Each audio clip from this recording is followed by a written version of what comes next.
Bolivia's Mennonites are easy to spot. Their European features and their old-style clothing distinguish them from other Bolivians. The Mennonites settled in eastern Bolivia's farmlands over 50 years ago. They came from Mennonite colonies in Canada, Russia, Mexico, Belize, and Paraguay, all looking for a better life. Many of the more conservative Mennonites moved from one country to another, trying to separate themselves from the world and keep their own culture and not associate with the world. Today, some 60,000 Mennonites call Bolivia their home. Their colonies are broad expanses of land given to them by the Bolivian government. This is where they live and work, sheltered by the government's promise of freedom of religion, exemption from military service, and the privilege of running their own schools. There are no telephones there. That is, phones are forbidden. Radio, vehicles, so they use buggies, horses, and iron-wheel tractors. And those are their laws. They say that with rubber tires on the tractors, it's very easy for the young people to go outside, to drink, to buy drinks. And electricity, that's a help for people to do their work. They say it's a sin. Since some Mennonites refuse to live that way and instead use modern vehicles and technology, they're isolated within their colonies or they are expelled altogether. Very closed, very closed. You know, for a little job I did to dig wells for Bolivians who needed water, and it's not anything bad at all, they kicked me out of my religion. I couldn't go to church, and I needed all that. It was very hard.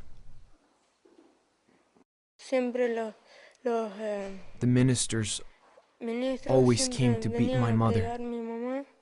It's also difficult for Mennonites who live outside the colonies, away from their traditional culture.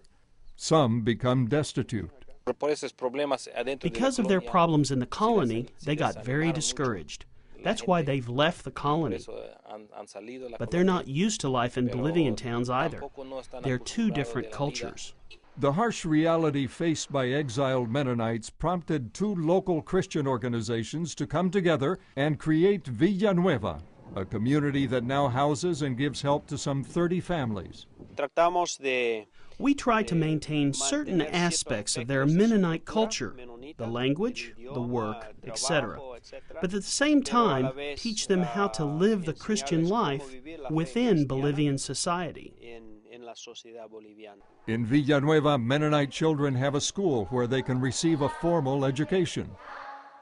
An economic development project provides a source of food and financial support for these families. The project includes the construction of prefabricated wood houses and other activities for which they have special skills. Villanueva also provides for the spiritual needs of exiled Mennonite families. They gather in this church every Sunday to worship God and receive Bible teaching for adults and children. What many have found here is a community with a difference, new friendships, and a new life. I had bad habits.